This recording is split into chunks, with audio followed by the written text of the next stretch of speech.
আসসালামু আলাইকুম everyone, welcome back to my channel delicious cooking by Tahira. আজকের পর্বে আপনাদেরকে বেলার ঝামেলা ছাড়া আটার পাতলা পরোটা তৈরি করে দেখাবো। ময়দা দিয়ে বেলা ছাড়া আমরা অনেকেই পরোটা তৈরি করেছি। আজকে চলুন আটা দিয়ে তৈরি করি।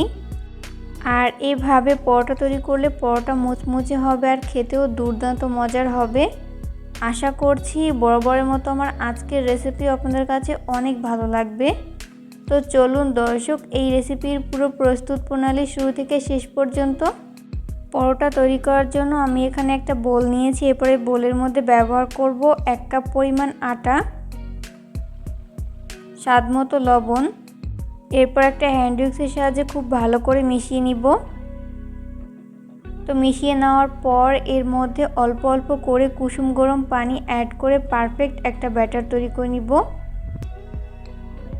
এখানে অবশ্যই কুসুম গরম পানি ব্যবহার করতে হবে, আর পানি একবার না দিয়ে এইভাবে অল্প অল্প করে দিব আর হ্যান্ড উইক্সের সাহায্যে খুব ভালো করে মিশিয়ে নিব।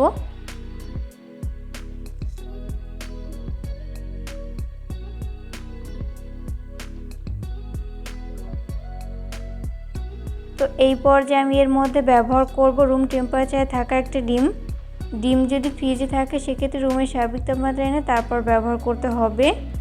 এরপর খুব ভালো মতো বিট করে নিচ্ছি। আর এখানে কিন্তু অবশ্যই ডিম ব্যবহার করতে হবে, তা না হলে পরোটাগুলো ভাজার সময় প্যান থেকে উঠতে চাইবে না। তো এরপর আবারও অল্প অল্প করে পানি দিয়ে খুব ভালো মতো বিট করে নিচ্ছি। এখানে মোটামুটি পাতলা একটা মিশ্রণ তৈরি করে নিতে হবে। এই পর্যায়ে খুব ভালো করে মিশিয়ে নেওয়া হয়েছে। এরপর একটা চামচের সাহায্যে এই ব্যাটারের ঘনত্ব আপনাদেরকে দেখিয়ে দিচ্ছি। এবার চলুন পরোটাগুলোকে ভেজে নিই। ভাজার জন্য চুলায় একটা ফ্রাই প্যান বসিয়ে দিয়েছি। এরপর একটা ব্রাশের সাহায্যে সামান্য পরিমাণ সয়াবিন তেল এইভাবে ব্রাশ করে নিচ্ছি। এরপর টিস্যু দিয়ে এইভাবে তেলটাকে পুছে নিতে হবে। এরপর পরোটা ভাজার জন্য পর্যাপ্ত পরিমাণ ব্যাটার দিয়ে দিচ্ছি। এরপর প্যানের হাতলটা ধরে এইভাবে ঘুরিয়ে নিচ্ছি, এতে করে খুব সুন্দর একটা পরোটার শেপ চলে আসবে। এরপর চুলার আঁচ মিডিয়াম ফ্লেমে রেখে এই পরোটাগুলোকে ভেজে নিতে হবে। যখন এক পাশ ভালো মতো ভেজে নেওয়া হবে ওই পর্যায়ে একটা ব্রাশের সাহায্যে সামান্য পরিমাণ সয়াবিন তেল এইভাবে ব্রাশ করে নিচ্ছি।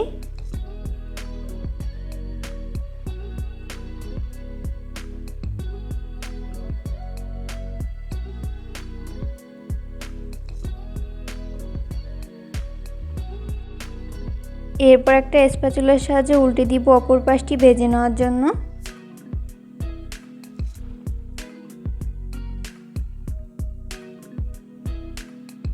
এরপর আবারও সামান্য পরিমাণ তেল আমি উপর থেকে ব্রাশ করে নিচ্ছি।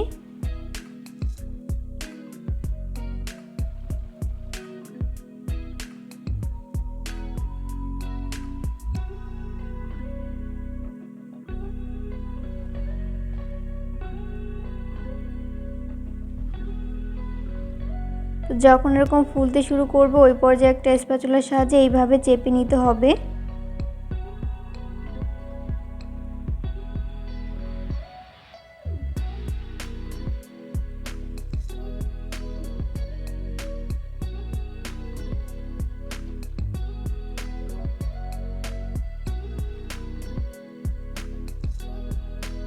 তো এইভাবে উল্টে পাল্টে পরোটার দুই পাশ খুব ভালো করে ভেজে নিতে হবে।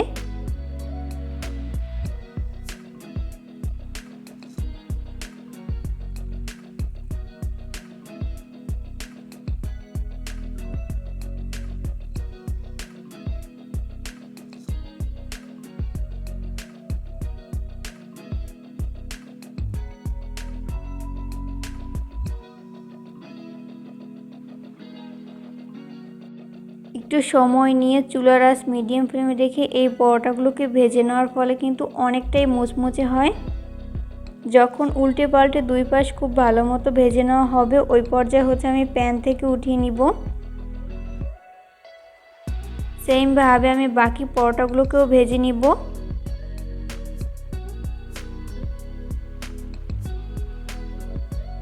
তো এই পর্যায়ে আমার সবগুলো পরোটা ভেজে নেওয়া হয়েছে। আমি এগুলোকে একটা প্লেটে তুলে নিয়েছি।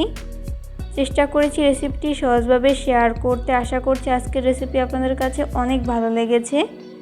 রেসিপি ফলো করে অবশ্যই বাসায় ট্রাই করবেন, দেখবেন পরিবারের সবাই অনেক বেশি পছন্দ করবে আর অনেক মজা করে খাবে। পরবর্তী ভিডিও দেখার আমন্ত্রণ জানিয়ে আজকের মতো এখানেই বিদায় নিচ্ছি। সবাই অনেক বেশি ভালো থাকবেন। আল্লাহ হাফেজ।